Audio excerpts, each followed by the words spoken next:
කතා කරන්න, අපේ හදවත් විවෘත කරන්න ස්වාමිනී. යේසුස් ක්‍රිස්තුස් වහන්සේගේ උතුම් වූ නාමයෙන්. ආමේන්.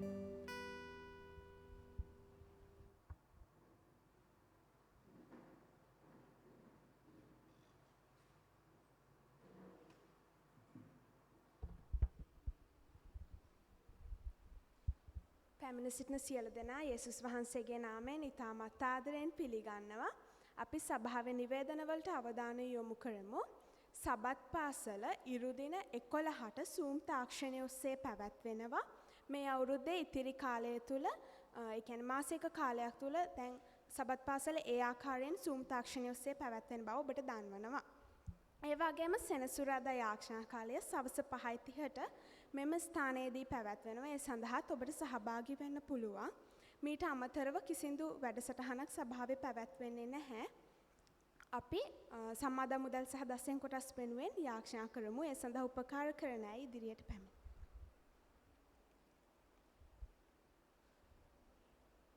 අපි යාඥා කරමු. ජීවමාන දෙවි පියාණනි, ඔබ වහන්සේට බාර කරනවා මේ දෙන්නා වූ දෑත් ඔබ වහන්සේගේ රාජ්‍ය වෙනුවෙන් දෙන්නා වූ මේ මුදල් ගැන ස්වාමිනී, ඔබ වහන්සේ ස්වාමින් වහන්සේ සභාවේ මේ දේවල් පරිහරණය කරන දෑත් වලට ඔබ වහන්සේ ආශිර්වාද කරන නිසි මඟ පෙන්වීම දෙන කෙලිලනවා. මේ දෙන දෑත් වලට ආශිර්වාද කරන ස්වාමින් වහන්සේ, යම් කෙනෙක් මේ වෙලාවේ දීමට නොහැකි වෙනවාද ඔබ වහන්සේ දීමේ ආශාව වුන් කෙරෙහි ඇති කරන් කෙලිලනවා. යේසුනි, ඔබ වහන්සේගේ රාජ්‍ය වෙනුවෙන් මේ සම්මාදම් මුදල් දෙන සියලු කෙනා ඔබ වහන්සේගේ දෑතට බාරයි. යේසුස් වහන්සේගේ උතුම් නාමයෙන්. ආමේන්.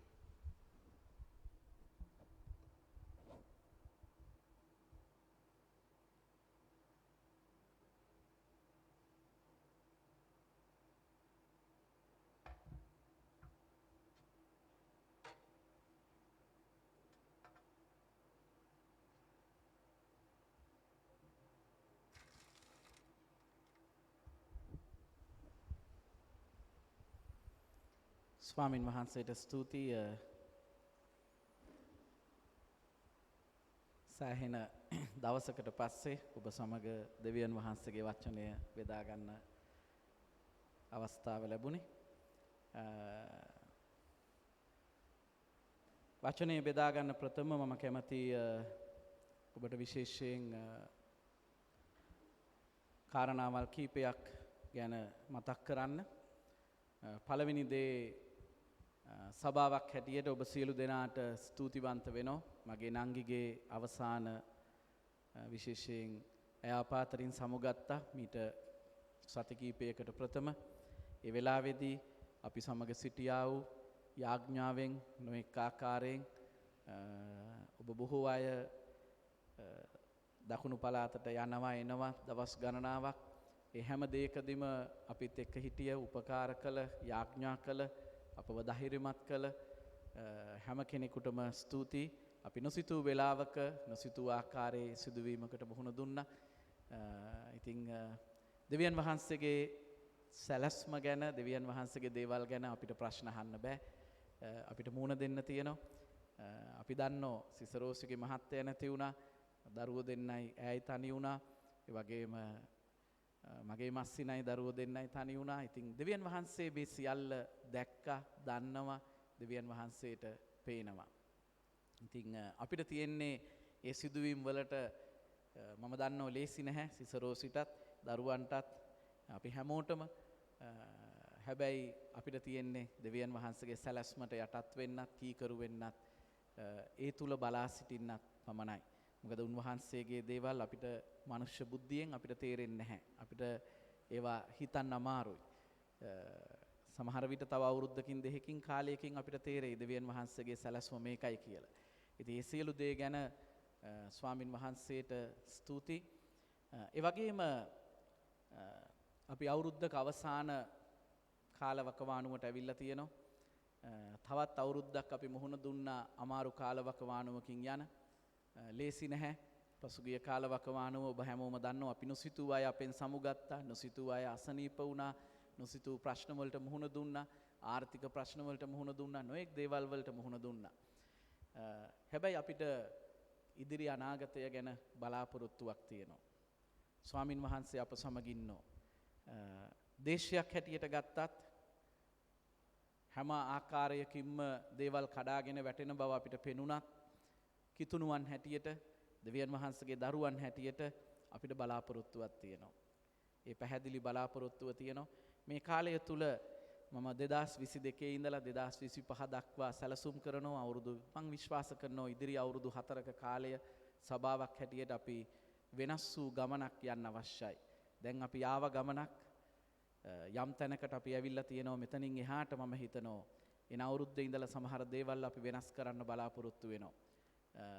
අපි අපේ සේවා ක්‍රමයන් ඒ වගේම දේව මෙහෙයන් ක්‍රමයන් බොහෝ දේවල් මේ ටිකේ බලාපොරොත්තු වෙන. ඒ වගේම අපි එන ජනවාරි වෙනකොට අපි ගොඩනැගිල්ල ඉතිරි වැඩ කටයුතු ආරම්භ කරනවා. එන අවුරුද්දේ අපි ඒක ඉක්මනින්ම අවසන් කරන්න බලාපොරොත්තු වෙනවා. ඒ ඔක්කොම අපි ඇදහිල්ලෙන් ඉන්නේ. ආර්ථිකේ කඩාගෙන වැටලා තියෙනවා. ගොඩනැගිල්ල ඉතිරි වැඩ කටයුතු වලට මේ වෙනකොට අපි සැලසුම් කරලා ඉවරයි. සැලසුම් අඳින කෙනා ඒකට විශාල තව මුදලක් අවශ්‍යයි. සාමාන්‍යයෙන් අපිට ලක්ෂ 50ක මුදලක් ඕන ඉතුරු කටයුතු ටික ඉවර කරන්න. මම විශ්වාස කරනවා මෙච්චර දුර ගෙනාව දෙවියන් වහන්සේ ඉතුරු ටිකත් උන්වහන්සේ කරනවා කියලා. ඉතින් අපි එන්නා වූ පළවෙනි අවුරුද්දේ 22 අවුරුද්දේ පළවෙනි මාස 4-5 තුල කාලය තුල අපි ඊටා ඉක්මනින් ඒක අවසන් කරන්න ඇදහිල්ලෙන් බලාගෙන ඉන්නවා. ඉතින් බොදන්න වොෂ්රූම් අවශ්‍යයි, කුස්සියක් ඕන, ඩයිනින් හෝල් එකක් ඕන, පාකින් එක හදන්න තියෙනවා, ගොඩක් දේවල් තියෙනවා. ඉතින් අපි ඒක විශ්වාස කරනවා. දෙවියන් වහන්සේ අපිට දීලා තියෙන ආශිර්වාද අනිත් අයත් එක්කත් අපි බෙදා ගන්න තියෙනවා. ඒක මං හිතන්නේ වැදගත් දෙයක්. තනියෙන් භුක්ති විඳින්න එපා. අපි දේවස්ථානේ ගොඩනැගිල්ල හැදුවේ එදා ඉඳලා මම කිව්ව දෙයක් තමයි මේක දේව රාජ්‍යයේ අභිවෘද්ධියට පාවිච්චි කරන්න ඕන. දෙවියන් වහන්සේගේ වැඩේ පිණිස මේක පාවිච්චි කරන්න ඕන. ගිය මාසේ 30 වෙනිදා මේ ස්ථානයේ විවාහ මංගල්‍යයක් පැවැත්වුණා පාලකවරයෙක්ගේ පුතෙක්ගේ. මං හිතනවා ඊට අනර්ගව පැවැතුණා. ඒ වගේම ගිය සඳුදා 8 වෙනිදා ලංකාවේ විවිධ පළාත් වලින් පාලකවරු 45ක් 50ක් ආවා. මේ ස්ථානයේ විශේෂ රැස්වීමක් තියුණා. ලංකාවේ දුෂ්කර පළාත්වල වැඩ කරන අයට නොමිලේ මේ බයිබල් බෙදා දීමේ විශේෂ උත්සවයක් පැවැතුණා. මේ බයිබලේ ඉස්සරහ ගහලා තියෙනවා විකුණන්න බෑ මේක නොමිලේ දෙන එකක්. මේක ලංකා බයිබල් සමාගම අනුමැතිය ඇතුව කරන්නේ. ඒ වගේම ගිසුමානේ ඔවුන් උදෑසන 8 වෙනිදා මමත් එක්ක විශේෂ රැස්වීමක් තිබ්බා.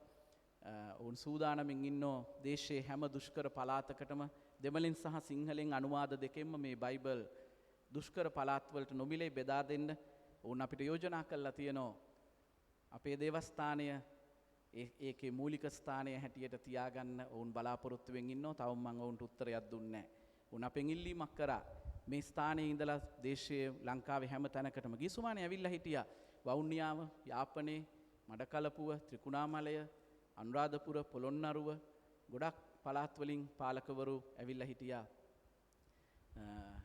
ඔබ දන්නවා බයිබලය මිලදී ගන්න අද විශාල මුදලක් ඕන.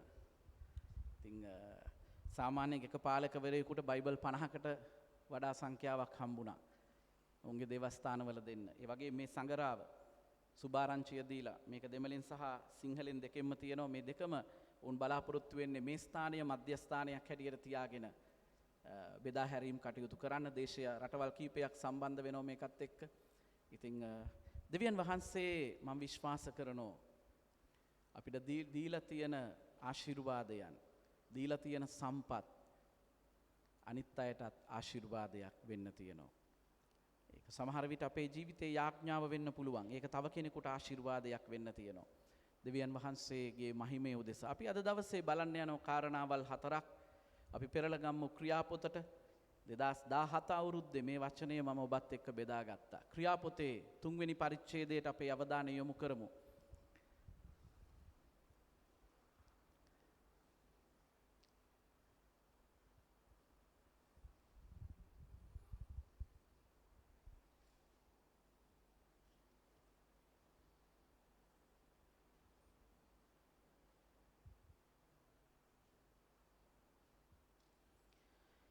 ක්‍රියාපොතේ 3 වෙනි පරිච්ඡේදයේ අපි සබත් පාසල් දරුවන් ඉඳලා බොහෝ අය දන්න කාරණා කතාවක්. ඒ වගේම අපි දන්න දෙයක්. ඉතින් අපි විශේෂයෙන් මේ වෙලාවේ අපි බලන්න යනවා ක්‍රියාපොතේ 3 වෙනි පරිච්ඡේදයේ කාරණාවල් ගණනාවක් තියෙනවා. නමුත් කාරණා 4ක් විතර අපි අපේ අවධානයට යොමු කරන්න යනවා. අපි දකිනවා ක්‍රියාපොතේ පළවෙනි පරිච්ඡේදයට එනකොට ක්‍රියාපොතේ පළවෙනි පරිච්ඡේදයේ යේසුස් ක්‍රිස්තුස් වහන්සේ මලවුන්ගෙන් නැගිටීමෙන් පස්සේ උන්වහන්සේ අහසට ඔසවා ගනු ලැබුවා. ඒක සියලු දෙනා බලාගෙන හිටියා. අපි දකිනවා පළවෙනි පරිච්ඡේදයේ 9 10 පදවලට එනකොට පැහැදිලි කරනවා. ඉන්පසුව අපි දකිනවා පැහැදිලිව විශේෂයෙන් පළවෙනි පරිච්ඡේදයේ 14 වෙනි පදයට එනකොට අපි දකිනවා සියලු දෙනා එක්සිත්ව යාඥාවෙන් රැඳී සිටිනවා. ඔබ බලන්න 14 වෙනි පදේ මේ සියලු දෙනා ස්ත්‍රීන්ද යේසුස් වහන්සේගේ මෑණියන්ද මරියතුමිය උන්වහන්සේගේ සහෝදරයන් එකතුව නොකඩවා යාඥාවේ යෙදিলা හිටියා. ඔක්කොමලා දෙවියන් වහන්සේ යේසුස් වහන්සේ ඔසවා ගනු ලැබුවා බලාගෙන ඉඳලා පොරොන්දුව ලැබලා ශුද්ධාත්මයන් වහන්සේගෙන් ඊට පස්සේ එතන කියන ඔක්කොම නොකඩවා යාඥා කළා. නොකඩවා යාඥා කළා. යේසුස් වහන්සේගේ මව හිටියා සහෝදරයන් හිටියා ඔක්කොම එකතු වෙලා යාඥා කරනවා. අපි දකිනවා 15 වෙනි පදයට එනකොට පේතෘස්ගේ නිර්භීතකම අපි දකිනවා. හැංගිලා හිටිය යේසුස් වහන්සේ අඳුරන්නේ නැහැ කිව්ව පේතෘස් ශුද්ධාත්මයන් වහන්සේගෙන් පූර්ණ වෙන්න අපි දකිනවා සිටිය බලා සිටිය මිනිසයන් එක්ක 15 වෙනි පදේ පේතෘස් නැගිටලා කතා කරනවා. කතා කළා යූදස් ගැන කියනවා. දාවිද්ගේ වංශය ගැන කතා කරනවා. ඊට පස්සුව අපි දකිනවා දෙවැනි පරිච්ඡේදයට එනකොට ශුද්ධාත්මයන් වහන්සේගේ පූර්ණත්වය සෙනගට ලැබෙනවා. ආත්මයන් වහන්සේගේ බලය අත්දකින්නෝ අන්‍ය භාෂාවෙන් කතා කරනෝ. අපි දකිනවා අනාගත වත්රුවරුන් කිව්වා වූ දේවල් ඉෂ්ට වෙන්න පටන් ගන්නෝ. දෙවියන් වහන්සේගේ වචනය කවදාවත් බොරු වෙන්නේ නැහැ. අපි අමාරු තැන්වලට මුහුණ දෙනෝ. ජීවිතයේ අමාරු ස්ථානයන් අපිට පැමිණෙනෝ. වචනය සත්‍යයි. යාඥා කරන මිනිසයා තුල දෙවියන් වහන්සේ ළඟව සිටිනෝ. අපි දකිනෝ මේ ස්ථානයේ ඒකෙන් පස්සේ අපි දකින දේ අපි එනවා තුන්වෙනි පරිච්ඡේදෙට. අපි බලමු තුන්වෙනි පරිච්ඡේදේ පළවෙනි සහ දෙවෙනි පද. තුනේ 1 සහ 2 අපි කියවමු.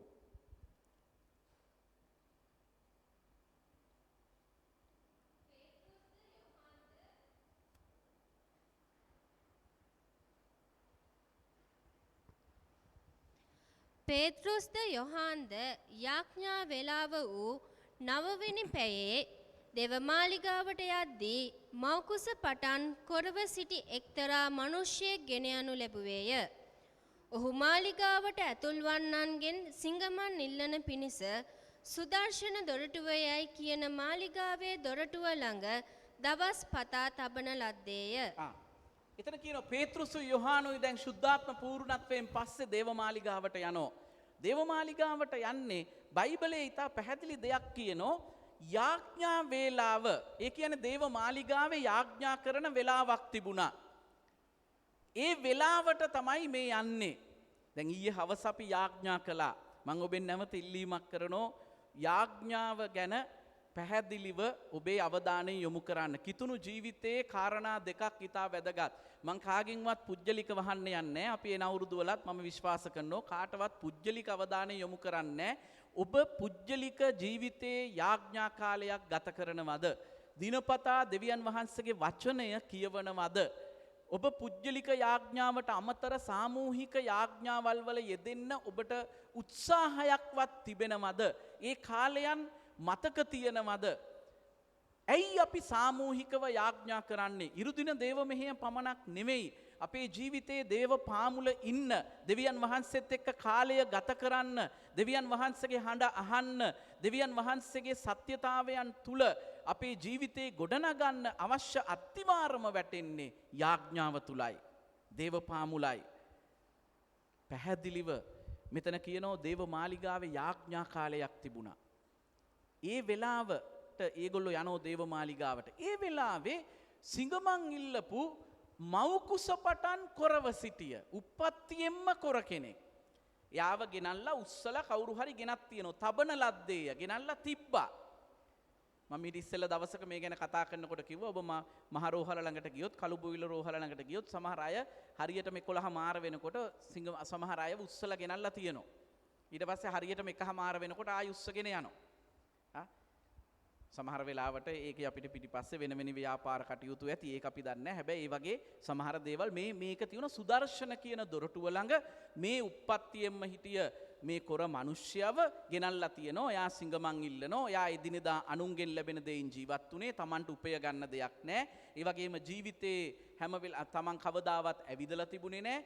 හැමදාම අනුන් මත යපුණ කෙනෙක්. අනිත් අය දෙන මේක සාමාන්‍යයෙන් ඒ දවසට විතරක් වුණ දෙයක් නෙමෙයි. මේක සාමාන්‍යයෙන් වුණ දෙයක්. හැබැයි පේතෘස් යොහාන් මම විශ්වාස කරනවා මේ එදා දවස විතරක් යාඥාවට ගියාත් නෙමෙයි.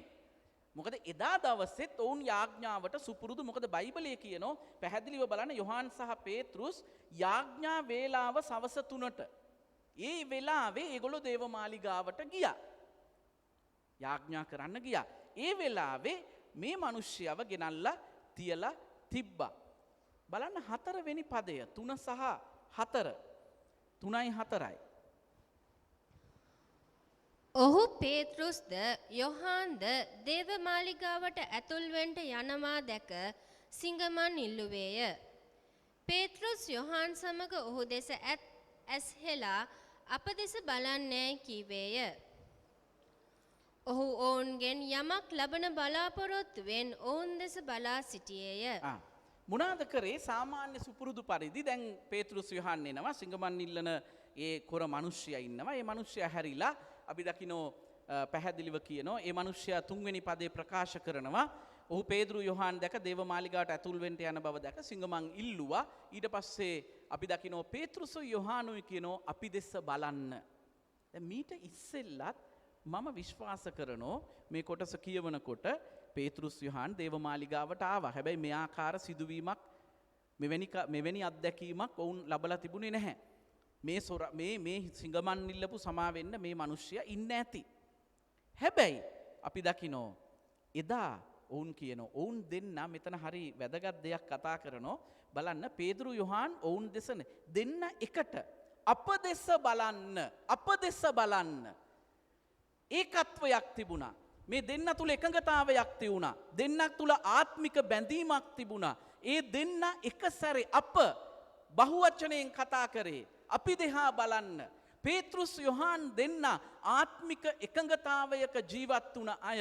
මේක නෙවෙයි මගේ කාරණාවල්. ඔබ මතක තබා ගන්න නිවසක් හැටියට ආත්මික එකඟතාවයක් නිවස තුල තියෙන්න ඕන. ස්වාමි පුරුෂයාගේ ඉඳලා දරුවන් දක්වා පහළට එන ආත්මික එකඟතාවයක් තියෙන්න ඕන. යම් කරුණු කාරණා ගැන, තීරණ ගැන, දේවල් ගැන ආත්මික එකඟතාවයක් නැත්තම් ව්‍යවුල්කාරී නම් ඒ පැත්තට මේ පැත්තට ඇදෙනවා නම් අපිට සමහර ජයග්‍රහණ ලේසියෙන් භුක්ති විඳින්න බෑ. ප්‍රවේශම් වෙන්න. මෙතන කියනෝ පේතෘස් යොහාන් දෙන්න එකට ආවේ. හැබැයි ආත්මික සහ ඔවුන් දෙන්නගේ සිතුවිලි ආකල්පවල එකඟතාවයක් තියුණා. දෙන්න එකට කිව්වේ අපි දෙස බලන්න. යාඥා කරනකොට කිව්වා දෙන්නේ 3 දෙනෙක් මාගේ නාමයෙන් එකඟ වෙනවා නම්, එක්සත් වෙනවා නම්, යාඥාව තුල වචනය තුල අපි එක්සත් වෙන්න තියනෝ, එකඟ වෙන්න තියනෝ. එකඟ වෙන්නේ නැතුව ජයග්‍රහණ භුක්ති විඳින්න බෑ. දෙමව්පියනි පවුල තුල එකඟතාවයක් තියාගන්න, ගන්න තීරණවල එකඟතාවයක් තියාගන්න. නැතිනම් හැම වෙලාවෙම නපුරා හදන්නේ වියවුල, අසමාදානය, ભેද බින්න කරන්න. නපුරාට ඕනේ ඒක තමයි. ස්වාමි පුරුෂයා භාර්යාව අතර එකඟතාවයක්, දෙමව්පියන් දරුවන් අතර එකඟතාවයක්, නායකයන් සේවය කරන අය අතර එකඟතාවයක්, සභාව තුල විතරක් නෙමෙයි ආයතනයක තුලත් ඕන තැනක. යේසුස් වහන්සේ උත්තම පූජක යාඥාව යොහාන් සුභාරංචිය 17 වෙනි පරිච්ඡේදයේ යේසුස් වහන්සේ කිව්වා, අවස්ථා ගණනාවකදීම කිව්වා, අප ඒකත්වයක්ව සිටින්නාක් මෙන්. ඒ කතා කරේ කවුද? උන්වහන්සේගේ ත්‍රිත්වය ඒකත්වයක්ව සිටින්නාක් මෙන් අනිත් අයත් ඒකත්වයකට ලෝකයේ තුල ඉන්න අය පත්වන්න කීප වතාවක් කතා කරා. මගේ පළවෙනි කාරණය ඔබ එකට හිට ගන්න ආත්මික අය අවශ්‍යයි. ඔබ එකට හිට ගන්න ආත්මික අය අවශ්‍යයි. මේක හොඳට අවධානය යොමු කරන්න, විශේෂයෙන් තරුණ පරම්පරාව. අද අපි ජීවත් වෙන පරිසරය හරි ව්‍යාකූල සහ අමාරුකාරී තැනකට අපි ඇවිල්ලා තියෙනවා. ලෝකය ගමන් කරනෝ එක පැත්තකට අද ව්‍යසනයන් වසංගත ප්‍රශ්න ආර්ථික දේවල් ගොඩක් දේවල් තියෙනවා. මගේ මේ පළවෙනි කාරණේ මම ඔබ එක්ක බෙදා ගන්නේ ඔබ එක්ක එකට හිට ගන්න අධ්‍යාත්මික ආත්මික අය අවශ්‍යයි. අද ඔබ බලන්න ඔබේ හොඳම යාළුවා කවුද? ඔබ වැඩියෙන්ම ආශ්‍රය කරන්නේ කාත් එක්කද? ඔබ වැඩියෙන්ම ගිය සුමානේ විවාහ මංගල්‍ය තියෙන වෙලාවේ පාසලක් කී සෙනවිරත්න බෙදාගත්ත මෙතන කිතුණු විවාහයන් තුල ආත්මික උපදෙස් ගන්න අවශ්‍ය කිතුණු නායකයන්. කිතුණු විවාහයන් තුල ආත්මික උපදෙස් ගන්නේ නැහැ ලෝකේ කවුන්සලර්ස්ලා අනුශාසකයෝ ළඟට ගිහිල්ලා. ලෝකේ අනුශාසකයෝ වචනය දන්නේ නැහැ. අපේ ජීවිතෙත් එක්ක අද සම්බන්ධ වෙලා ඉන්න අපි ළඟින් ඉන්න අය ආත්මික අයද ලෞකික අයද මානසික අයද මොන අයත් එක්කද අපේ සම්බන්ධතා තියෙන්නේ? ඔබ ඔබේ හදවත විමසලා බලන්න. වැඩියෙන්ම ඔබ ප්‍රශ්න කතා කරන්නේ කාත් එක්කද? වැඩියෙන්ම ඔබ ජීවිතේ බෙදාගෙන තියෙන්නේ කාත් එක්කද? ලෝකයට බෑ කිතුණුවන්ට උපදෙස් දෙන්න. ලෝකයේ අය සත්‍යතාවය සැබෑ සත්‍ය දන්නේ නැහැ. සමහර විට මේ සභාවේ කෙනෙක් නොවෙන්න පුළුවන්. සමහර විට ඔබ කියයි සමහර අය සමහරු බැංකුවේ වැඩ කරනවා, සමහරු කමියුනිකේෂන් වල වැඩ කරනවා, සමහරු වෙන ආයතන වල වැඩ කරනවා. ඔබ කියයි මට ඉන්නේ මම වැඩ කරන්නේ මමත් වැඩ කරා ලෝකයේ ආයතන වල. මම 1988 A level කරේ. පිළියන්දල මධ්‍ය මහා විද්‍යාලය. පසුගිය කවුරුදු දෙකකට ඉස්සෙල්ලා මම ඔබට කිව්වා මේ කතාව. අපේ A level පන්තියේ හිටපු ඔක්කොම අය එකතු වෙලා සංගමයක් ඇති කරගෙන අවුරුදු දෙකක් එකතු වුණා දැන්. ඔබ දන්නෝ ඒ ඔක්කොම අවුරුදු 52 අයනේ. දැන් එකතු වෙලා ඒගොල්ලෝ මොනවද මම මේ අවුරුදු දෙකේ ඊට ඉස්සෙල්ලා එකතු වෙලා තියෙනවා මම සහභාගී වුණේ නැහැ. හැබැයි පහුගිය අවුරුදු දෙකේ මම සහභාගී වුණා. ඊට පස්සේ ඒගොල්ලෝ සම්මුතියකට ඇවිල්ලා පහුගිය මේ අවුරුද්දේ මැද හරියේ කොරෝනා අයින් වුණ කාලේ ඒගොල්ලෝ දාගත්තා ඒගොල්ලන්ගේ දරුවන් අපේ ඔක්කොම පවුල්වල දරුවෝ එකතු වෙලා විනෝද ගමනක් යන. මම මගේ ගෙදර ඒ ගැන කතා කරේවත් නැහැ. මගේ දරුවෝ එක දන්නෙත් නැහැ. මොකද මගේ දරුවන් ඒගොල්ලොන්ගේ දරුවන් එක්ක ගැටෙන්න තරම් සුදුසු වාතාවරණයක් නැහැ. ඒක හොඳ ආදර්ශයක් නෙවෙයි. හැබැයි මම දන්නෝ ඒ අවුරුදු දෙකේම මම ගියා. මම ගිහිල්ලා මම හැසිරෙන්න ඕන විදිය, මම ඉන්න ඕන තැන, මම ආරක්ෂා කරන්න ඕන ප්‍රතිපත්ති මම දන්නවා. ඒක නිසා මම එතෙන්ට ගිහිල්ලා මගේ කිතුණු ප්‍රතිපත්ති මම පැහැදිලිව කිව්වා මම පූජකෙක්, මම කිතුණුවෙක්. ඒගොල්ලෝ දන්නෝ ඔක්කොම. මම ඒ මගේ ප්‍රතිපත්ති අනුව මම හැසිරිලා මම ආවා. මට සීමාවක් තියුණා. ඒගොල්ලෝ එළි වෙනකන් හිටියා. මං රෑ 10ට මම ආවා. මට සීමාවක් තිබුණා. හැබැයි මගේ දරුවෝ ඊට පස්සේ ඒගොල්ලෝ මට කතා කරා මම ඒගොල්ලෝ දන්නවා මට දරුවෝ දෙන්නෙක් ඉන්නවා. ඊට පස්සේ භාර්යාවන් දරුවන් ඔක්කොම අරගෙන විනෝද ගමනක් යා. හැබැයි ඒ විනෝද ගමනට මගේ දරුවෝ සහභාගී කරනවද නැද්ද කියන තීරණේ පියෙක් හැටියට මම ගන්න ඕන තීරණයක්. අඩු ගානේ අද වෙනකන් කවුරුත් දන්නේ නැහැ ගෙදර. මම ඒක එතනින්ම ප්‍රතික්ෂේප කළා. මොකද මම දන්නවා මගේ දරුවෝ දෙන්න ඒ දරුවොත් එක්ක දාලා ඒ තැනට යන්න. හැබැයි මම ඊට වඩා වෙනස් වෙයි කිතුණුවන් අතර යම් සම්බන්ධකමක් තිබුණා නම්. අපේ ජීවිතේ අපි හිටගන්නේ මොන අයත් එක්කද? අපි හිටගන්නේ තරුණ දරුවෙනි විශේෂයෙන් ඔබ මතක තබා ගන්න. හැම වෙලාවෙම ඔබට වඩා ආත්මික පරිණත නායකයන් ආශ්‍රය කරන්න, ඇසුරු කරන්න, ළඟින් ඉන්න, කතා කරන්න, ඒගොල්ලන් එක්ක අදහස් බෙදාගෙන මම ආශ්‍රය කරනවා. මට වඩා පරිණත කිතුණු නායකයන් අද ලංකාවේ බොහෝ අය මම ආශ්‍රය කරනවා. ඒකට හේතුව මොකද ඒගොල්ලන්ගෙන් මම ගොඩක් දේවල් ඉගෙන ගන්නවා. ගිය සුමානේ 8 වෙනිදා මෙතන බයිබල් බෙදා දෙනකොට පාලකවරු 50ක් විතර මං හිතන්නේ හිටියා. ඉන්දියාවෙන් දෙන්නෙක් ඇවිල්ලා හිටියා. මේකට සහයෝගය දෙන වෙනත් රටකින් සහෝදරියක් ඇවිල්ලා හිටියා. ඒගොල්ලෝ මගේ එක ප්‍රශ්නයක් ඇහුවා. මේ දේවස්ථානය දැකලා ඒගොල්ලෝ හරි ආස වුණා, ලස්සනයි, ඔක්කොම දේවල් කතා කරා. හැබැයි මං කිව්වා අපේ ප්‍රතිපත්ති මේවා. අපිට කැල්වරි චර්ච් එකේ තියෙන යම් ප්‍රතිපත්ති ගැන මම කතා කරා. විදේශ මුදල් ගැන ඒ වගේම සමහර දේවල් ගැන. ඉතින් අපි කිව්ව බයිබල් බෙදා දෙන්න අපිට ඕන තරම් මෙතන පාවිච්චි කරන්න පුළුවන්. නමුත් අපි මුදල් ගනුදෙනු කිසිම දෙයක් අපි සම්බන්ධ වෙන්නේ නැති බව මම ඒගොල්ලන්ට පැහැදිලිව ප්‍රකාශ කළා. හැබැයි මම ඔබට කියන්න. අපේ ඒ ආපු පාලකවරු ඇහුව වෙලාවේ මං එදා මගේ ආත්මයට පැහැදිලිව දැනුණ එක දෙයක් තිබුණා. මේ භූමියේ ඉතිහාසෙ හිටපු මිනිස්සු ගොඩක් යාඥා කරපු ස්ථානයක්. මට එක පාරට මගේ හදවතට ආපු නම තමයි ඒබ්‍රහම් අයියා. ඒබ්‍රහම් අයියා රෑ 2ට නැගිටලා දණෙන් ඉඳලා මට හැමදාම මම දන්නවා මම මෙතන මම ටකරන් ෂෙඩ් එකේ නිදින කාලේ ඒබ්‍රහම් අයියා පල්ලෙහා ගෙදර හිටියේ.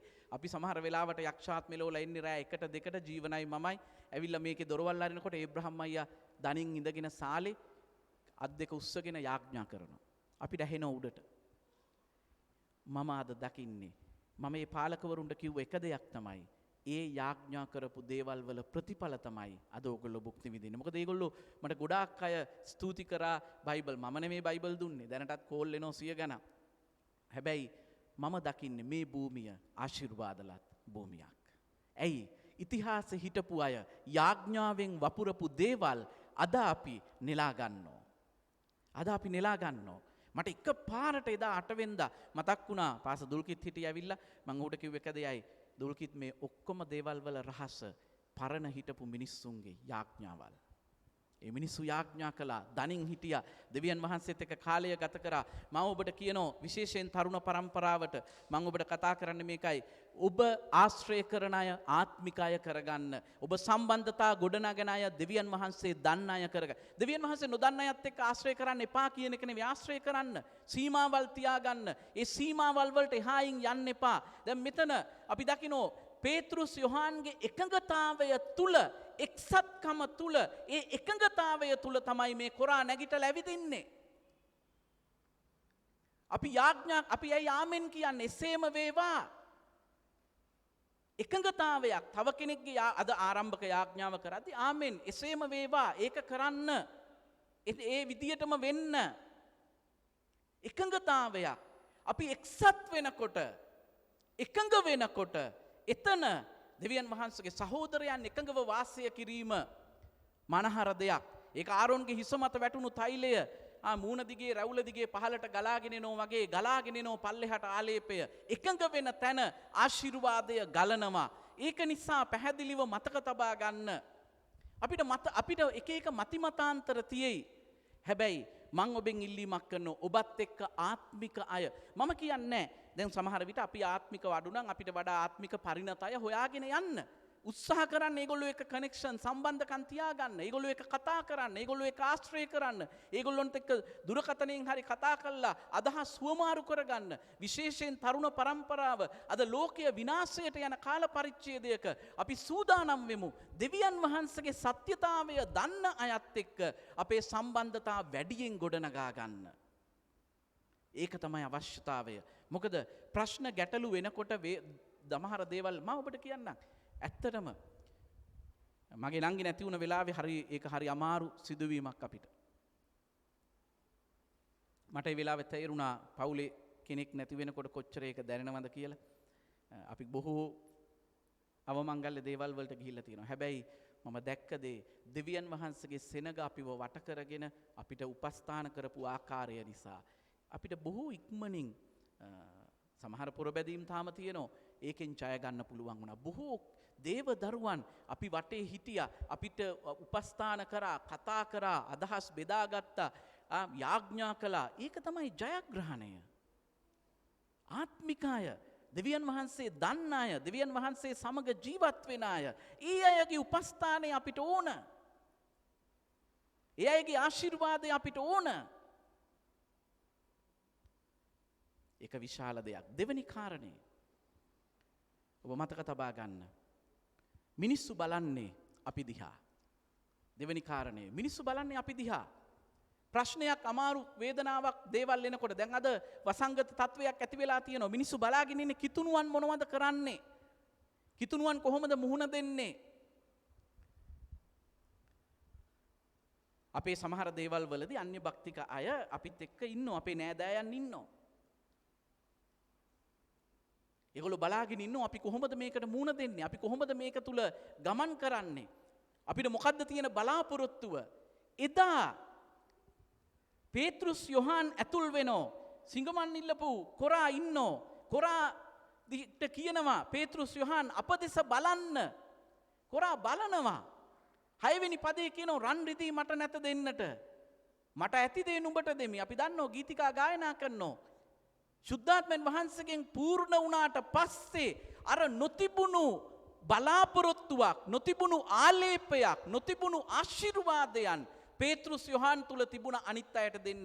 ප්‍රිය සහෝදරයා සහෝදරිය, බලාපොරොත්තුවක් නැති ලෝකයට අද බලාපොරොත්තුවක් දෙන්න ඔබව මාව තියලා තියෙන්නේ. අසරණ වෙලා ඉන්න සෙනග, වේදනාවෙන් ඉන්න සෙනගට බලාපොරොත්තුවක් දෙන්න අපිව තියලා තියෙන්නේ. ඊයේ උදෑසන මම දේවස්ථානයට එන්න එළියට බහිනකොට මගේ යාළුවෙක් කතා කරා.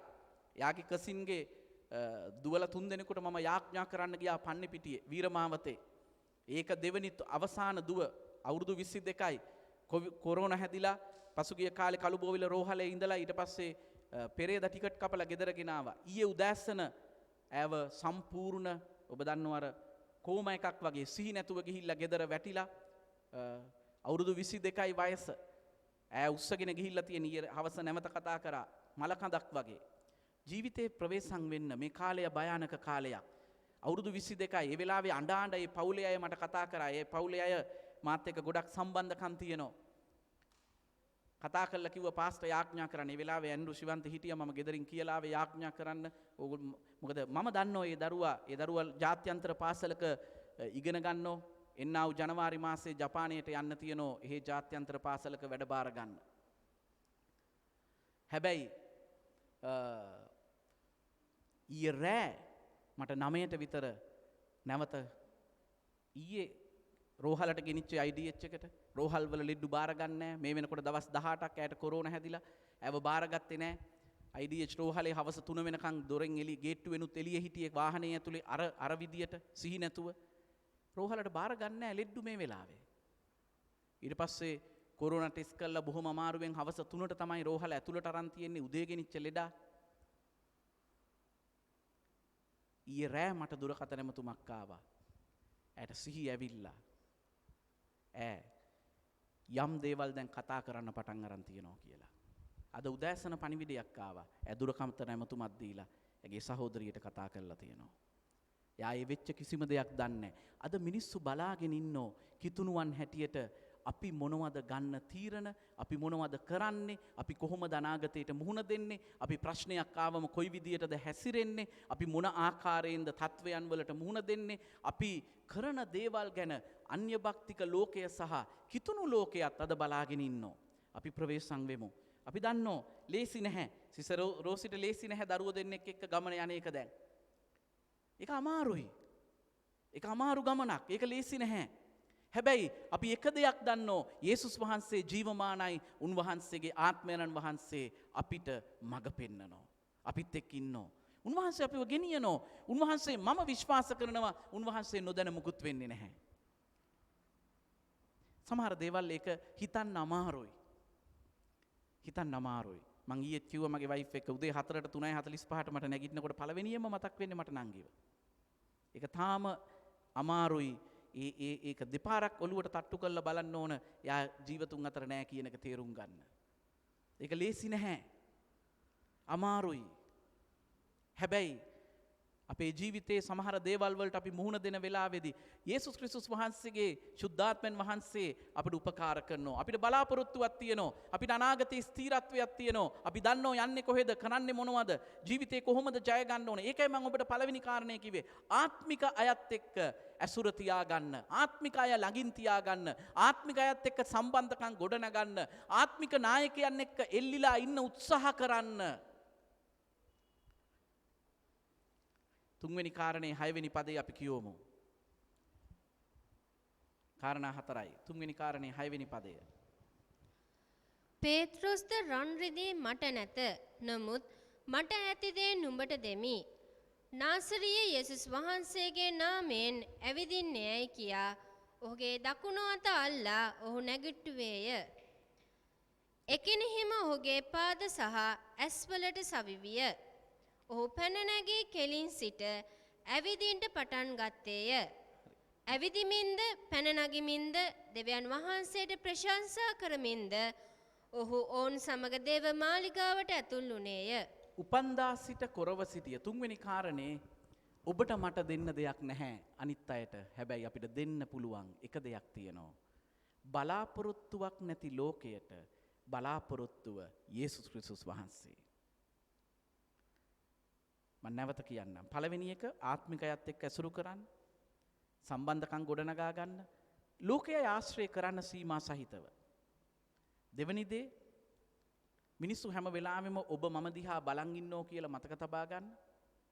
තුන්වෙනි දේ අපිට දේවල් නැති වුණාට අපේ ඇතුළාන්තයේ තියෙන සුභාරංචි පණිවිඩය යේසුස් වහන්සේ ගැන අනිත් අයට කතා කරන්න.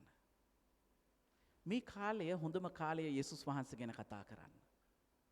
අද හැමතැනම බලාපොරොත්තු කඩ වෙලා, අද රාජ්‍යයන් කඩාගෙන වැටිලා, නායකයන් ගන්න තීරණ ඔක්කොම අද සමහර වෙලාවට අපිට හිතන්න බැරි අසාධාරණ මෝඩ තීරණ. හැබැයි යේසුස් වහන්සේ රජුන්ගේ රජ, ස්වාමින්ගේ ස්වාමීන්. අපට නැහැ, නමුත් දෙවියන් වහන්සේට කරන්න පුළුවන්. පේතෘස් එදා මොනවද කිව්වේ? අපි ළඟ නැහැ, අපිට රන් රිදී නැහැ, අපිට සල්ලි නැහැ. අපිට එක දෙයක් දෙන්න පුළුවන්. මේක තමයි සත්‍ය. දුප්පත්කමින් නැගිටින්න කවුද ආශිර්වාදය? යේසුස් වහන්සේ. කවුද අපේ අසමාදානයට සමාදානය දෙන්න පුළුවන්? යේසුස් වහන්සේ. රෝගයට සුවය දෙන්න පුළුවන්? යේසුස් වහන්සේ. සදාකාල ජීවනය මරණයෙන් පස්සේ තියෙන්නේ යේසුස් වහන්සේ. අපි හැමෝම මිය යනවා. හැබැයි මෙන්න උපන් දවසේ ඉඳලා කොරව හිටිය මිනිහයට නැගිටලා පේතෘස් කියනෝ ඇවිදින්න කියලා. ඒ මිනිහයා ඇවිදිනවා. ඒ මිනිහයා නැගිටලා ඇවිදලා ප්‍රශංසා කරනවා. මම විශ්වාස කරනවා මොකද ප්‍රශංසා කරන්න දන්නෝ දේවමාලිගාවේ සුදර්ශන දොරටුව ළඟ හිටියේ ඇතුලේ හැමදාම ගීතිකා කියන එක ඇහෙනවා ඇති. ගීතිකා දන්නවා ඇති. හැමදාම දෙයක් ඇහෙනකොට ඒක Tamanට කටපාඩම් වෙනවා. ඒක තමන්ගේ ජීවිතේ හුරු වෙනවා. මොකද හැමදාම දේවමාලිගාව ළඟ සිංගමන් ඉල්ලුව මිනිස්සෙක් උපන් දවසේ ඉඳලා කොරව ඉඳලා. ඒක නිසා අනිවාර්යෙන් දේවමාලිගාවේ සිද්ධ වෙන්නේ මොනවද කියලා හොඳටම වැටහීම තිබුණ කෙනෙක්. ඔහු දන්නෝ දේවමාලිගාවේ මොකද්ද වෙන්නේ කියලා. ඔහු නැගිටලා මෙන්න බයිබලයේ කියන ඔහුගේ වලලු කරවල් සවි වුණා, කකුල් ශක්තිමත් වුණා. ඔහු නැගිට්ටා. අද මම ඔබට කියනවා මේක තමයි කාලය. යේසුස් ක්‍රිස්තුස් වහන්සේගේ නාමයෙන් නැගිටින්න පුළුවන්. ආත්මික අභිමුඛය ජය ගන්න පුළුවන්. මේ කාලේ බොහෝ අය නොසිතූ දේවල් වලට මුහුණ දීලා තියෙනවා. නොසිතූ ජයග්‍රහණ භුක්ති විඳින්න පුළුවන්. නොසිතූ ජයග්‍රහණ භුක්ති විඳින්න පුළුවන්. අපි සමහර වෙලාවට අපේ ජීවිතයේ සමහර දේවල් අපිට පේනෝ. හැබැයි සමහර දේවල් උන්වහන්සේ අපිට කරලා තියෙන සමහර දේවල් අපිට අපි ඇස් වලින් දකින්න තියෙනවා. උන්වහන්සේ අපිට ඔබ බලන්න ඉස්සරහට ගිහිල්ලා උන්වහන්සේ අපිට යහපත්ම දේ කරනවා. යහපත් දේ කරන්න පුළුවන්. මොකද හේතුව මා බලවත් කරන තැනන් වහන්සේ තුල මට සියල්ල කරන්න පුළුවන්. රෝගීන්ට සුවය දෙන්න පුළුවන් එකම ස්වාමින් වහන්සේ, සපයන්න පුළුවන් දෙවියන් වහන්සේ, අන්ධකාර බලවේග වලින් නිදහස් කරන්න පුළුවන් දෙවියන් වහන්සේ. ස්වාමින් වහන්සේ තුල ඉන්න අයට අද ඔබ යනවනම් ඔබේ ජීවිතයේ යම් දේවල් වලින් ඒ වගේම ඔබ දන්න අයට බය නැතුව කතා කරන්න. යේසුස් ක්‍රිස්තුස් වහන්සේ තුල මිදීම, සහනය, ජයග්‍රහණය තියෙනවා. මේ බලාපොරොත්තුවක් නැති ලෝකයක අපි ඉන්නේ. අවසාන කාරණය 4 වෙනි එක 11 වෙනි පදය.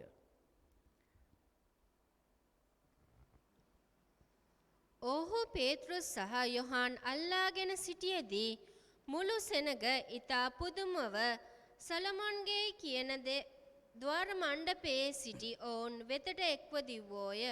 11 වෙනි පදේ මේක මම කතා කරලා තියෙනවා මීට ඉස්සෙල්ලා. 4 වෙනි කාරණය මෙතන මේ සිංහල අනුවාදවල තියෙන ඒ වචනය ඒක ටිකක් පරිවර්තන ප්‍රශ්නයක්. මම දන්නේ නැහැ දෙමළ අනුවාද ඉංග්‍රීසිද ඇන්ඩ්‍රු තියෙන්නේ දෙමළ. ඉංග්‍රීසි අනුවාදය අද උදෑසනත් මම බැලුවා. ඔබ ඉංග්‍රීසි බයිබලයට ගිහිල්ලා බලන්න. පේතෘස් යොහාන් ඔහුගේ අතින් අල්ලාගෙන නෙවෙයි, පේතෘස් යොහාන්ගේ අතේ එල්ලිලා හිටියේ. ඉංග්‍රීසියෙන් කියන්නේ held on. අතේ එල්ලිලා හිටියේ. මේ කොරා නැගිටලා මොනාද කරේ පේතෘස්ගේ යොහාන්ගේ අත අත්තැරියේ නැහැ. එල්ලිලා හිටියා. දෙමළ එහෙම තියෙන්නේ. ඔව් දෙමළ බයිබලේ එහෙම තියෙන්නේ. සිංහල බයිබල් ඔක්කොගෙම තියෙන්නේ එල්ලිලා. ඒ සමා වෙන්න අල්ලාගෙන කියන වචනේ වැරදි. එල්ලිලා. මේක පේතෘස් යොහාන් එයාගේ අත අල්ලගෙන නෙමෙයි. පේතෘස් යොහාන්ගේ අතේ මේ කොරා එල්ලිලා හිටියා. අතෑරියේ නැහැ. හෙල්ඩ් ඔන් එල්ලිලා හිටියා. ඒක මතක තබා ගන්න. මේ මෙන්න නැවත සත්‍යතාවයක්. නැවත දෙයක් ඔබට මම කියනවා. ඔහුට නිදහස දුන්න ඔහුව නැගිට්ටවපු ආත්මික වීරයන් දෙන්නව අත්හැරියේ නැහැ. මේක හොඳට ඔළුවේ තියාගන්න. සහෝදර සහෝදරවරුනි විශේෂයෙන් දරුවෙනි ඔබේ ආත්මික ගමනේ ඔබට ධෛර්යය දුන්න ආත්මික වීරවරුන්ව අත්තරින්න එපා. මෙතන පැහැදිලිව කියනෝ එල්ලිලා හිටියා. අත්හැරියේ නැහැ. නැවත මං අර පළවෙනි කාරණේට යන්නේ. ඔහු දැක්කා මම මෙච්චර කල් හිටිය සුදර්ශන දොරටුව ළඟ සිනග සංඛ්‍යාව ඕන තරම් දේවමාලිගාව ප්‍රසිද්ධ දේවමාලිගාවක්. දහස් ගණන් සෙනග ආව ගිය තැනක්. මිනිස්සු ඕන තරම් ආවා. කවුරුත් මට මේක කළේ නෑ. මම හැමදාම අනුන්ගෙන් යැපිලා ජීවත් වුණේ. අනුන් දුන්න දෙයක් කෑවේ. හැමදාම මං කවුරු හරි උස්සලා ගිහින් තියනකන් හිටියා. කවුරුත් මාව නැගිට්ටෙව්වේ නෑ. හැබැයි මාව නැගිට්ටවපු දෙන්නෙක් හිටියා. ඒ දෙන්න තුල තිබුණු සත්‍යතාවය ඔහු දැක්කා. ඒක නිසා ඒ දෙන්නව අතේ එල්ලිලා හිටියා. අත්හැරියේ නෑ. දරුවෙනි ඔබට මම කියනෝ ඔබේ ආත්මික වීරයන්ව ඔබව ගෙනාපු අයව අත්තරින්න එපා. ඒගොල්ලන්ගේ අතේ එල්ලිලා ඉන්න ඒ අත අත්තරුණ දවසට සමහර වෙලාවට අපේ ආත්මික ජීවිතය සමහර තැන්වල විනාශ වෙන්න පුළුවන්. ඔබ හැම වෙලාවෙම මේ සම්බන්ධකම තියාගන්න. මම නැවත කියනෝ ඒක හරි වැදගත්. ආත්මික අයත් එක්ක ඔබ ඇසුරු කරන අය වගේ ඔබ වෙන්න යනවා. ඔබ කාවද ආශ්‍රය කරන්නේ? ඔබ කාත් එක්කද ගැටෙන්නේ? කාත් එක්කද ඔබ අදහස් බෙදාගන්නේ? කවුරු ඒ කෙනා වගේ ඔබ වෙන්න යනවා. ඒක නිසා තමයි මෝසෙස්ට පුළුවන් වුණා යොෂුවා නික්මයාම පොතේ 17 වෙනි පරිච්ඡේදය යොෂුවගේ නම එළියට එන්නේ. හැබැයි ද්විතීය කතාව පොතේ 32 වෙනි පරිච්ඡේදයට එනකන් යොෂුවා මෝසෙස්ට විශ්වාසවන්තව හිටියා. අවුරුදු ගණනාවක් 40ක් වනාන්තරයේ එනෝ මේ හැම කාලය තුලම යොෂුවා කවදාවත් නායකයව අත්හැරියේ නැහැ. ඔබට මතකද අන්තිමට දේශය බෙදන තැනට එනකොට මෝසෙස්ම යොෂුවව ආලේප කළා නිදහස් කරනෝ. ඔබට මතකද එලියා කිව්වා මම ඔසව ගන්නෝ. එතකොට එලීෂා කිව්වා මම ඔබව ඔසව ගන්නෝ. මට දකින්න ඕන. එලියා කිව්වා ඔබ මාව ඔසව ගන්නෝ. දැක්කොත් ඔබ මං වගේ දෙගුණයක් ආලේපය ලබන්න යනවා. සම්බන්ධතාවයන් හරි වටිනෝ. ඔබේ ආත්මික වීරයන් ඔබට ගැලවීමට ගෙනා කෙනා සුභාරංචිය දුන්න කෙනා ඔබට යේසුස් වහන්සේ ගැන කතා කරපු අය යේසුස් වහන්සේගේ සම්බන්ධතාවය තුල ඔබට ආත්මික ගමන ඉස්සරහට එන්න දිරිය දීපු සමහර ගුරුවරු මම ඔබට කියන්නම්. මේ ළඟදී මට අවස්ථාව ලැබුණා මගේ සබත් පාසල් එක ගුරුවරයෙකුගේ උපන්දිනයකට ගුරුවරියක් මට හිටිය ගුරුවරියන් 3 දෙනෙක්. මම සබත් පාසල් ගුරුවරියන් 3 දෙනා මම අදටත් අගය කරනවා. මම අදටත් ඒ අයට ආදරෙයි. මගේ හදවතින්ම මට ලොකු සම්බන්ධකමක් හැමතිස්සෙම නැහැ. නමුත් ඒ අය මගේ හදවතේ සෑහෙන වීරවරු හැටියට ඉන්නවා. ඒක මම ගොඩක් ආඩම්බරෙන් කතා කරන දෙයක්. මගේ ඒ අතර හිටපු එක ගුරුවරියකට ගිය සුමාන 2කට ඉස්සෙල්ලා මට සුබ පතන්න හම්බුණා යාගේ උපන්දිනේට. ඒ සුබ පතපු වෙලාවේ යා මට අඬලා යම් කාරණයක් කිව්වා. මල්ලි මට වාව හම්බ වෙන්න ඕන. යා මගේ ගුරුවරියක්. මං කිව්වා අක්කේ මං ඕන වෙලාවක ලෑස්තියි වාව හම්බ වෙන්න. යාකුවා මට ගොඩක් දේවල් වත් එක්ක කතා කරන්න තියෙනවා. මම බලාගෙන හිටියේ වාගේ නොම්මරේ හම්බ වෙනකන්. මම ඔබට කියන්නම් මම ආසාවෙන් බලන් ඉන්නෝ එයත් එක්ක කතා කරන්න. මොකද හේතුව එයා මට අවුරුදු ගාණක් දෙවියන් වහන්සේගේ වචනය මට මතකයි මම ප්‍රධාන දේවස්ථානයට යන කාලේ මගේ ආත්මික ගුරුතුමියක් පුදුම විදියට අපිව ඒ පන්තියේ හිටපු අපිව ගොඩක් අය අපි කියන මොටිවේට් කරා අපිට පුදුම ධෛර්යයක් දුන්නා දෙවියන් වහන්සේගේ සේවයට අඩිය තියන්න. අපි මුකුත් නැතුව අඩිය තිබ්බේ. ඒක දෙයක් අපේ ගුරුවරු අපිට දුන්න ආభాෂය. ඒක හරි වැදගත්. ඉතින් ඒක නිසා මම විශ්වාස කරනවා මට ඒ වගේම දින 3-4ක් උගන්වපු ගුරුවරියක් ඉන්නෝ. ඇයිනම් මම දන්නේ නැහැ කොහෙද ඉන්නේ කියලා. හැබැයි මගේ හදවතේ තියෙනවා. මම විශ්වාස කරනවා අපිට නායකත්වය දුන්න, අපිට උපස්ථාන කරපු, මට සුභාරංචිය දුන්නේ ඔබ කවුරුත් දන්නවා ශාස්ත්‍රිකගේ මව. ශාස්ත්‍රිකගේ මව මිය යන මොහොතේ මට ආරංචි වුණා රෝහලට ගෙනිච්ච කියලා. අන්තිමටම මම එදා රෑ මම කඩාගෙන ගියා ස්පිරිතාලෙට. මහ රෑ මම ස්පිරිතාලෙට ගෙනියනකොට ඇඳේ හිටියේ වෙනකොට ඈ නැති වෙලා. හැබැයි මං එදා රෑ යාගේ ශාස්ත්‍රිකගේ නංගිත් එක්ක ඉඳලා ඒක මල්ශාලාවට ගෙනියන කම්ම සම්පූර්ණ මම හිටියේ. මොකද හේතුව මට යේසුස් වහන්සේ ගැන කතා කරේ මට යම් අද මම ස්වාමින් වහන්සේත් එක්ක මේ ගමන යන්නේ යම් ආත්මික අඩිතාලමක් දාපු නිසා. අපි ඔබ මතක තබා ගන්න හැම වෙලාවෙම මේකයි ඒගොල්ලෝ වෙන්නේ අපේ අතේ එල්ලිලා ඉන්න. අපි දැනගන්න ඕන ඒගොල්ලන්ගේ අතේ එල්ලිලා ඉන්න. මොකද ඒගොල්ලෝ අපේ ආත්මික වීරයන්. ඒගොල්ලෝ අපේ ආත්මික ගමන ගොඩනගපු අය. ඒගොල්ලෝ අපේ ආත්මික ගුරුවරු. ඒගොල්ලෝ අපේ ආත්මික නායකයන්. අපිට සුභාරංචිය දුන්නා, වචනය ඉගැන්නුවා, වචනය තුල ගොඩ නැගුවා, වචනය තුල අපිව ශක්තිමත් කරා. ප්‍රශ්න කරදර වලින් යනකොට අපිත් එක්ක යාඥාවෙන් හිටියා. එල්ලිලා හිටියා. ඔබ හොඳට ගිහිල්ලා කියවලා බලන්න ඉංග්‍රීසි බයිබලේ ඔගේ කතා කරන්නේ එල්ලිලා හිටියා. යේසුස් වහන්සේට ලෝකෙ වෙනස් කරන්න ඕන තරම් ෂණිකව දේවල් කරන්න තියුණා. හැබැයි යේසුස් වහන්සේ 12 දෙනෙක් තෝරගත්තා. අන්තිමට 12 දෙනාන් 11 දෙනා වුණා. ඒකෙනුත් 3 දෙනෙක් ළඟින්ම හිටියා. පේතෘස්, යොහාන් සහ යාකෝබ්. උන්වහන්සේ ළඟින්ම හිටියා. ඒ 3 දෙනාගෙනුත් ළඟින්ම හිටියා යොහාන්.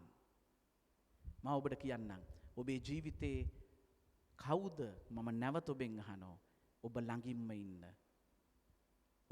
ඔබේ හදවතට සමීපතම කෙනා කවුද? ඒ කෙනා දෙවියන් වහන්සේව දන්න ආත්මික කෙනෙක්ද? ඔබට උපදෙසක් ගන්න පුළුවන්? ඔබට එල්ලිලා ඉන්න පුළුවන්? ආත්මික ප්‍රතිපත්ති තියෙන ආත්මික ගමනක් යන අපි සමහර වෙලාවට අපිට එක එක නිදහසට කරුණු ඇති. මම මේ නිදහසට කාරණා ගැන මෙහිමයි හැමතැනම අපිට දේවල් තියෙනවා. ඔබ බලන්න 12 වෙනි පදෙන් අපි අවසන් කරනවා. 12 කියනවා ඇයි පුදුම වෙලා බලන් ඉන්නේ? අපේ බලයෙන්වත් අපේ ශක්තියෙන්වත් නෙමෙයි අපි මේ නැගිට්ටේ. අපි 12 කියවලා අවසන් කරමු. පේත්‍රොස් ඒ දැක සෙනගට උත්තර දෙමින් ඊශ්‍රායල් මනුෂ්‍යනි මේ මනුෂ්‍යයා ගැන නුඹලා පුදුම වන්නේ මක් නිසාද? නොහොත් අපගේම බලයෙන්වත් භක්තිවන්ත කමින්වත් අප විසින් මොහු ඇවිද්දන්ට සැලසුවාක් මෙන් අප දෙස ඇස් හෙලා සිටින්නේ මක් නිසාද? ඒබ්‍රහම්ගේද ඊසාක්ගේද යාකෝබ්ගේද දෙව් වූ අපගේ පියවරුන්ගේ දෙවියන් වහන්සේ. බොහොම ස්තුතියි. මොකද කියන්නේ අපි දිහායි පුදුම වෙලා බලන් ඉන්නේ. අපේ බලයෙන් අපේ ශක්තියෙන් නෙමෙයි. මම ඔබට කියන්නම් යේසුස් වහන්සේ ජීවමානයි. අදත් උන්වහන්සේ අපි සමග ඉන්නවා. උන්වහන්සේ දෙස බලන, උන්වහන්සේ මත යැපෙන, උන්වහන්සේව සොයන අයට උන්වහන්සේ සම්බ වෙනවා. අපේ ජීවිතයේ සමහර දේවල් වලට නොසිතූ තැන් වලට අපි මුහුණ දෙනවා. නමුත් දෙවියන් වහන්සේගේ වචනය කියනවා උන්වහන්සේ පියෙක් නැති දරුවන්ට පියෙක් වෙනවා. උන්වහන්සේ පවුලේ හිස. උන්වහන්සේ සියල්ල සපයන්න පුළුවන් ස්වාමින් වහන්සේ. ඒ නිසා මේ කාරණාවල් ඔබ මතක තබා ගන්න. නැවත මම කියන්න. පළවෙනි දේ ඔබේ සම්බන්ධතා කායෙක්ද ගොඩනගාගෙන තියෙන. ඔබ ආත්මික අයත් එක්ක ඔබේ ඇසුර කොහොමද? දෙවෙනි දේ ඔබ මතක තබා ගන්න එළියේ ඉන්න අය අපි දිහා බලාගෙන ඉන්නවා. තුන්වෙනි දේ අපේ බලයෙන් අපේ ශක්තියෙන් නෙමෙයි ස්වාමින් වහන්සේගේ අනුග්‍රහය කරුණාව නිසා තමයි අපිට දේවල් ලැබෙන්නේ. අපි දේවල් කරන්නේ. හතරවෙනි දේ අපේ ආත්මික වීරයන්ගේ හදවතේ අතේ එල්ලිලා අපි ගමන් කරමු. මොකද ඒගොල්ලෝ අපිට ආදර්ශයක් දුන්නා. ඒගොල්ලෝ අපිට යම් උපකාර ගුරුහරුකම් දුන්නා. ඒක අපිට වටිනවා. ඒක යහපත්.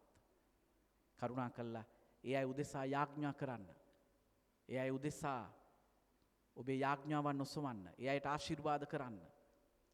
නැගපු ඉනිමකට පයින් ගහන්න එපා. ඔබ ආපු ගමන සිහි කරන්න. ඔබ ආපු ගමන ගැන ස්තුති කරන්න. දෙවියන් වහන්සේ ඒ අය ඔබ උදෙසා පාවිච්චි කරන නිසා ස්තුතිවන්ත වෙන්න. ඒක වටිනෝ. මොකද ඒක ඔබ ආශිර්වාද ලබන්න මාර්ගයක්.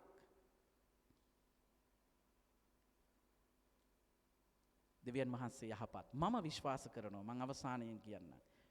මම මේ ළඟදිත් එක තරුණ ළමයෙකුට කිව්වා.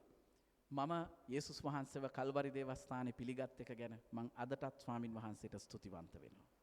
මම මේ ස්වභාව ගැන මේ තලපත් පිටි කල්වරි දේවස්ථානයේ නෙවෙයි මම කල්වරි දේවස්ථාන සමූහය ගැන. මොකද හේතුව යම් ප්‍රතිපත්ති මගේ ජීවිතේ මම දැනගත්තේ ඒ නිසා තමයි. අපි ඒ දේවල් අගය කරන්න තියෙනවා. ඒ දේවල් අගය කරන්න තියෙනවා. සමහර දේවල් වලට අපි සමහර තැන්වල එකඟ වෙන එකක් නැහැ. මගේ නංගි නැති වෙලා මම රෙජිස්ටාර් ළඟ යාගේ මරණ සහතිකයේ ලියන වෙලාවේ පාස්තිස්ස මට කතා කරා.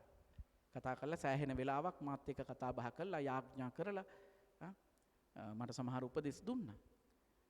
අපේ සම්බන්ධතාවය අපිට ගුරුහරුකම් දීපු අය මම විශ්වාස කරනවා ඒක ඒ වෙලාවේ ලොකු ධෛර්යයක්.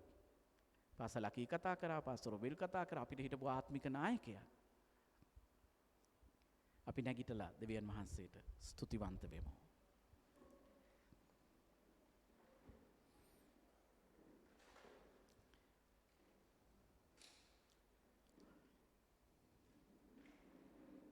ඔබ මා සොයාගෙන ආවේ.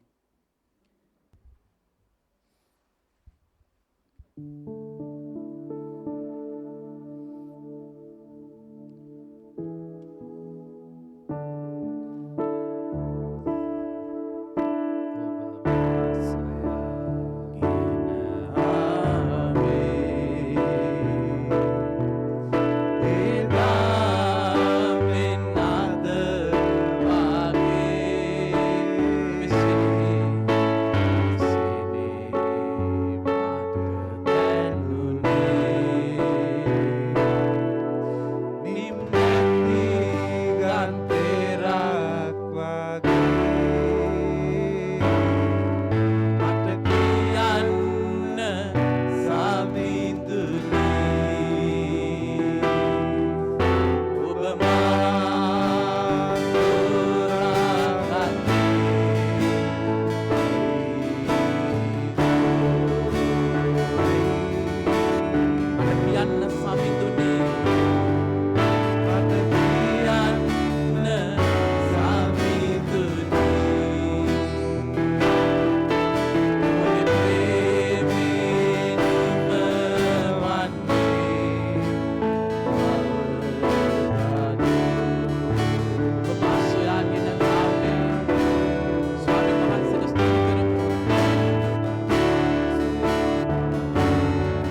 Amen. Hallelujah. Kurabari kalaraba. Hallelujah.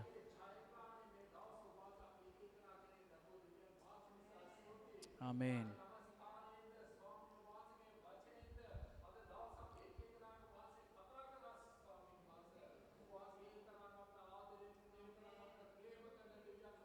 Amen. Amen.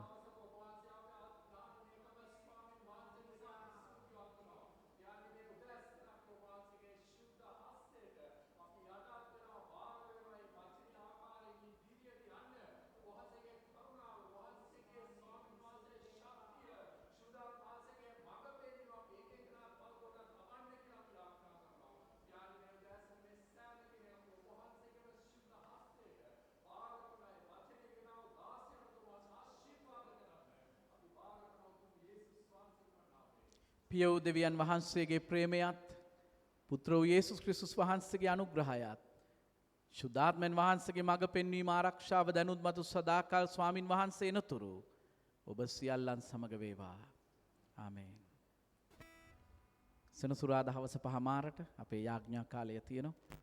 ඔබට අපි ආරාධනා කරනවා. යේසු පිහිටයි.